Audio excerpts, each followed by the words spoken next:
तो प्यारे दोस्तों, ये अपना क्या है, लेक्चर नंबर 3 है रैपिड रिवीजन का। ठीक है, इसमें हम क्या करते हैं, रेगुलर रिवाइज करते हैं 5 चैप्टर का। जो 5 चैप्टर में जो सबसे ज्यादा इंपॉर्टेंट टॉपिक होते हैं, मतलब वहीं पकड़ के मैं आपको 5 चैप्टर करवा देता हूँ जल्दी से, क्योंकि अपना एग्जाम टाइम है। इस एग्जाम टाइम में आपको कहीं नहीं भटकना, कोई मतलब जाके किसी का और का मतलब देखना है तो देख लेना, कोई मर्जी, मतलब आपकी मर्जी है, बट बात क्या है कि आपका टाइम ना बर्बाद हो। ठीक है, तो जल्दी से स्टार्ट करते हैं। आपको ये पसंद आए तो ठीक है, लाइक वगैरह, लाइक शेयर कर देना, और जो भी सब्सक्राइबर वगैरह है। तो मैं जल्दी से आपका ज़्यादा टाइम नहीं लेता हुआ स्टार्ट करता हूँ। ठीक है, लुकास रिएजेंट। ठीक है, क्वेश्चन दे रखा है लुकास रिएजेंट का। सबसे पहले लुकास रिएजेंट क्या होता है कि इसके अंदर हम आइडेंटिफाई करते हैं किसका, एल्कोहल का। ठीक है, एल्कोहल के आइडेंटिफाई करने के काम आता है।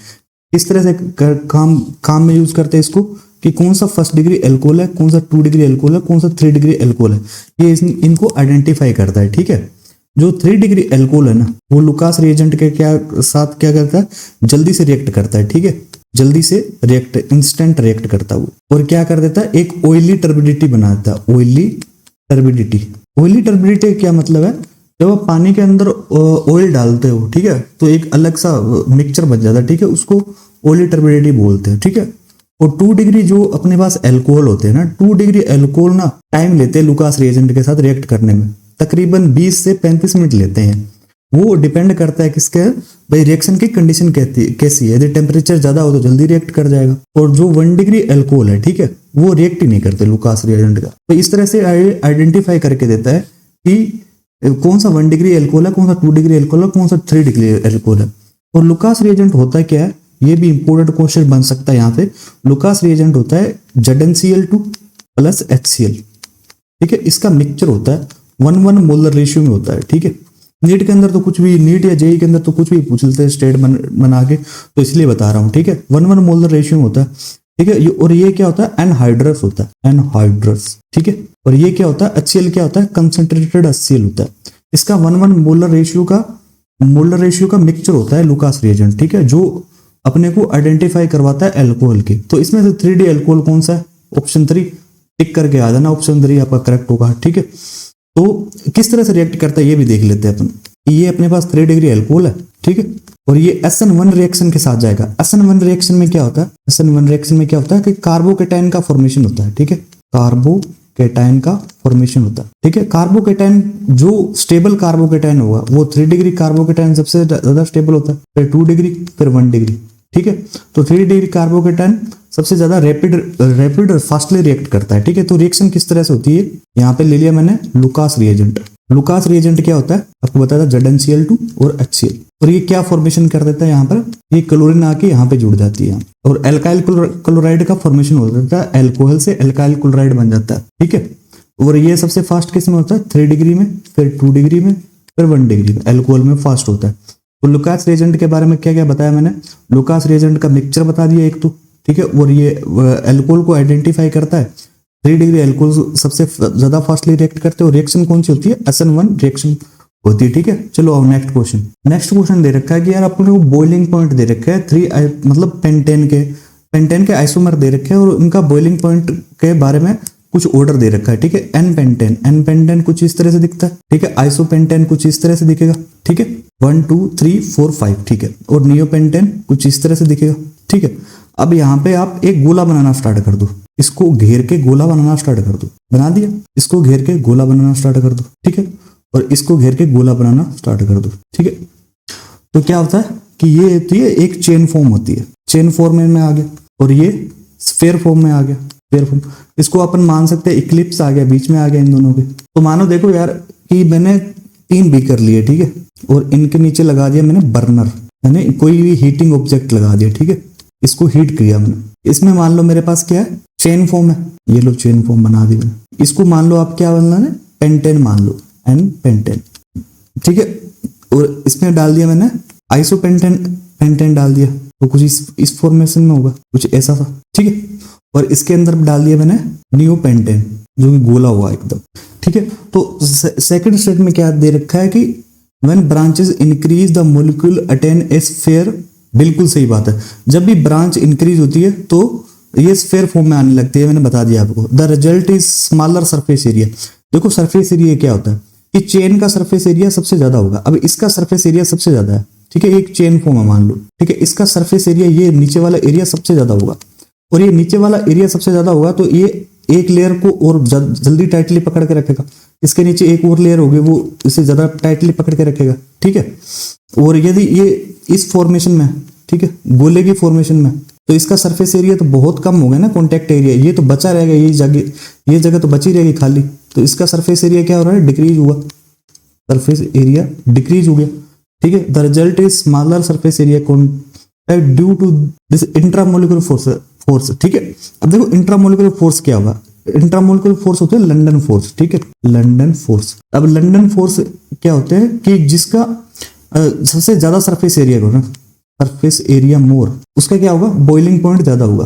बॉइलिंग पॉइंट ज्यादा क्यों होगा, क्योंकि इसके अंदर क्या होगा, फोर्सेस हाई, ज्यादा फोर्स लगेंगे, ठीक है, फोर्स हाई। कौन से फोर्स हाई होंगे, लंडन या वंडरवॉल फोर्स बोल देता हूं, वंडरवॉल फोर्सेस हाई होते हैं, इसकी वजह से इसका बॉइलिंग पॉइंट ज्यादा होता है।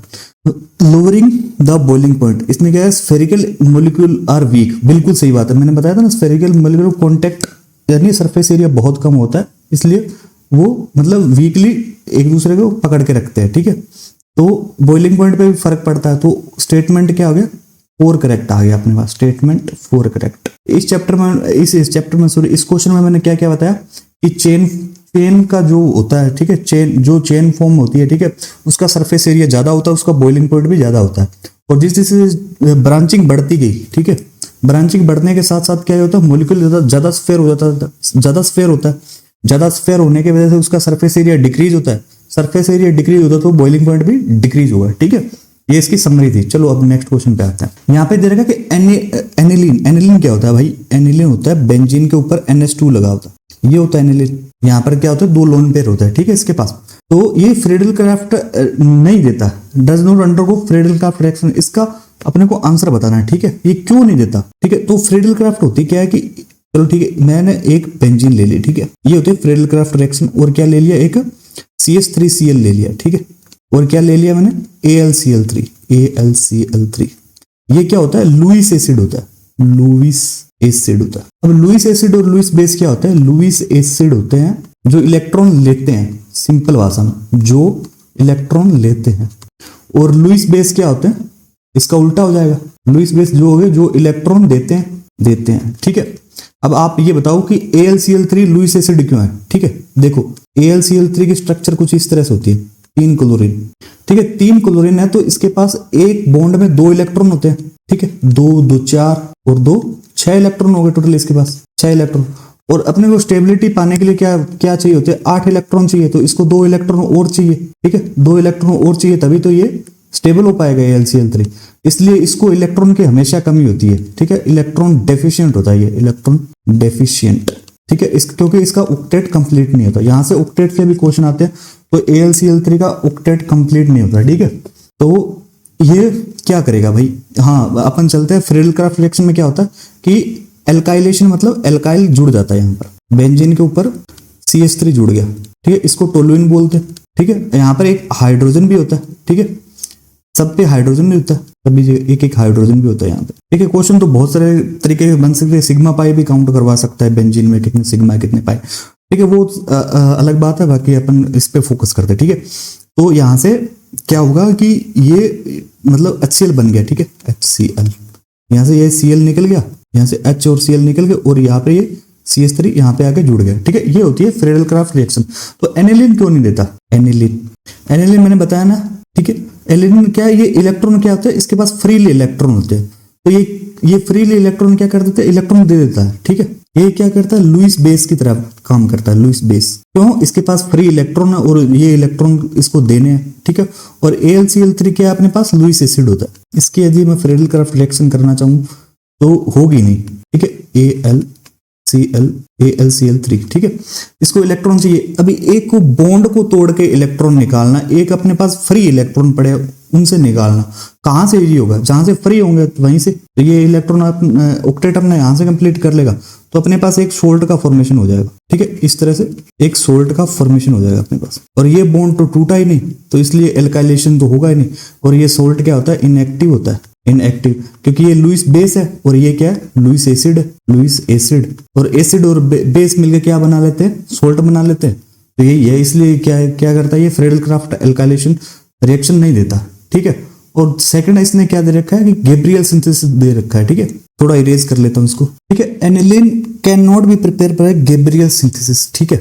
गैब्रियल सिंथेसिस में क्या होता है, सबसे पहले ये देखो गैब्रियल सिंथेसिस, इसमें क्या बनता है, अपने प्राइमरी अमीन बनते हैं, ठीक है। प्राइमरी अमीन बनते हैं इसमें, इस तरह से बनते हैं। आओ देखते हैं गैब्रियल सिंथेसिस में क्या होता है, एक थैलेमाइड होता है, ठीक है। थैलेमाइड की स्ट्रक्चर कुछ इस तरह से दिखती है, ठीक है। इसको यदि मैं रिएक्ट कराऊं किसी बेस के साथ, मान लो KOH बेस ही लेते हैं इसमें जनरली, तो KOH क्या होता है, K प्लस और OH माइनस होता है, ठीक है।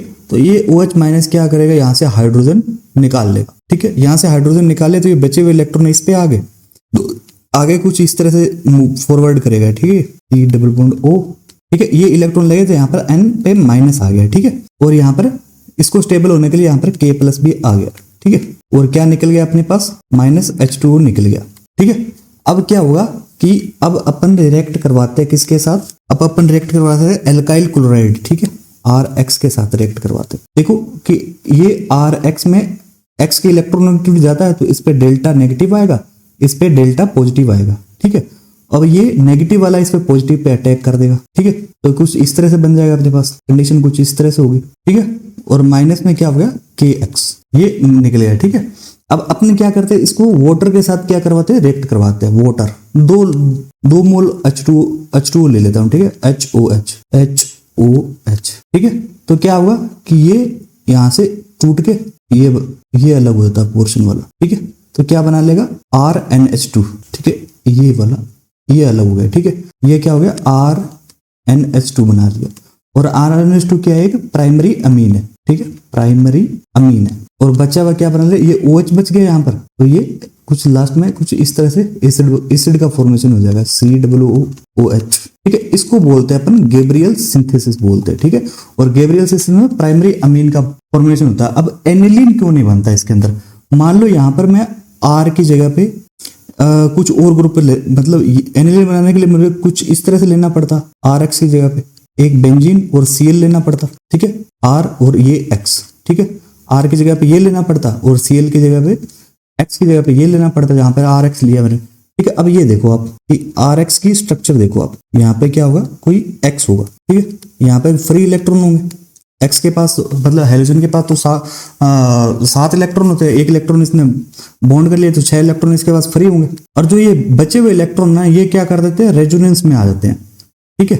रेजोनेंस में आएंगे तो इस तरह से कुछ होगा। तो रेजोनेंस में जैसे भी आए, ये बॉन्ड यहाँ से आ गए तो यहाँ पर क्या आ गए, पार्शियल डबल बॉन्ड करेक्टर आ गए, ठीक है। यहाँ पर पार्शियल डबल बॉन्ड करेक्टर आ गए, तो ये बॉन्ड तो टूटेगा नहीं। पार्शियल डबल बॉन्ड करेक्टर की वजह से ये बॉन्ड क्या हो गया, RX का बॉन्ड क्या हो गया, जो स्ट्रॉन्ग हो गया, ठीक है। RX यहाँ पर क्या लिया था अपन ने, एनिलीन बनाने के लिए फिनाइल लिया था। इस रेजोनेंस की वजह से ये बॉन्ड स्ट्रॉन्ग हो गया, ये टूटेगा नहीं। तो इसलिए क्या होता है, ये फ्रेडल क्राफ्ट सिंथेसिस नहीं देता, रिएक्शन नहीं देता। तो statement, both statement true, option 4 correct आ गया। चलो नेक्स्ट क्वेश्चन करते हैं। इस क्वेश्चन में अपने क्या क्या पढ़ा कि जो गैब्रियल सिंथेसिस है उसके अंदर क्या बनते हैं, प्राइमरी अमीन ही बनते हैं। एनिलीन ये रिएक्शन नहीं देते, क्यों, क्योंकि वहां पर क्या होता है कि जो अपन RX लेते हैं, ठीक है, RX लेते हैं तो यदि मैंने फिनाइल और X लिया, ठीक है, तो वहां पर क्या आएंगे, रेजोनेंस की वजह से क्या आ जाएंगे, पार्शियल डबल बॉन्ड करेक्टर आ जाते हैं, इसलिए वो बॉन्ड स्ट्रॉन्ग हो जाता है, वो टूटता नहीं है। इसलिए ये एनिलीन का फॉर्मेशन अपने पास गैब्रियल सिंथेसिस में नहीं होता, ठीक है। तो स्टेटमेंट 4 करेक्ट है। अब नेक्स्ट क्वेश्चन आओ, ठीक है। ये आपका इलेक्ट्रोकेमिस्ट्री, ठीक है, और डी ब्लॉक को मिला के पूछा गया क्वेश्चन है, इलेक्ट्रोकेमिस्ट्री और डी ब्लॉक, ठीक है। इसने क्या दिया, मोर पॉजिटिव ई नोड वैल्यू। ई नोड क्या होता है, स्टैंडर्ड रिडक्शन पोटेंशियल बोलते हैं, SRP, ठीक है। तो इसका मोर पॉजिटिव क्यों होता है, ठीक है। मोर पॉजिटिव होने का मतलब क्या है कि जो Mn+3 है, ठीक है, यदि वो Mn+2 में जल्दी चला गया तो इसका SRP क्या होगा, मोर होगा, पॉजिटिव हो जाएगा, मोर पॉजिटिव हो जाएगा, मोर पॉजिटिव मतलब ये इजीली रिड्यूस होगा, इजीली रिड्यूस हो जाएगा, ठीक है। तो देखो कि जो Mn है, मैग्नीज कितने पर आता है, परमाणु क्रमांक क्या कितना है इसका, Z की वैल्यू इसकी 25 होती है। तो इसका जो इलेक्ट्रॉनिक कॉन्फ़िगरेशन होगा वो AR3D5 और 4s2 होगा। ठीक है, अब Mn+3 का देखो, Mn+3 मतलब 3 इलेक्ट्रॉन निकाल दिए, 3 इलेक्ट्रॉन यहां से निकाल दिए, तो इसका इलेक्ट्रॉन कॉन्फिगरेशन कितना हो जाएगा, 3d4 हो जाएगा, सॉरी 3d5 नहीं 3d4 हो जाएगा। इसका इलेक्ट्रॉन कॉन्फिगरेशन कितना हो गया, 3d4। और Mn+2 का कितना हो गया, Mn+2 का हो गया अपने पास Ar3d5। अब देखो कि जो Mn+3 है, ठीक है, इसको जाना है किसमें, Mn+2 में। ये क्या होता है, एक इलेक्ट्रॉन लेके जाएगा, ठीक है, प्लस ये इलेक्ट्रॉन गेन करके जाएगा यहाँ पे Mn+2 में। तो ये क्या था अपने पास 3d4 था, सॉरी ये 3d4 था, और ये क्या किसमें आ गया, 3d5 में आ गया। मतलब ये स्टेबिलिटी की ओर बढ़ रहा है। तो आपको पता होगा कि अर्धपूरित और पूर्णपूरित इलेक्ट्रॉन कॉन्फिगरेशन क्या होता है, स्टेबल होता है, तो ये स्टेबिलिटी की ओर जा रहा है। बाकी में ऐसा क्यों नहीं हो रहा, चलो क्रोमियम का एग्जांपल देखते हैं।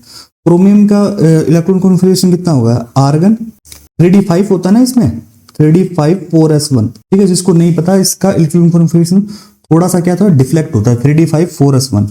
ये नहीं होता, ये नहीं होता भाई, ये नहीं होता, ये 3d5 4s1 होता है, ठीक है।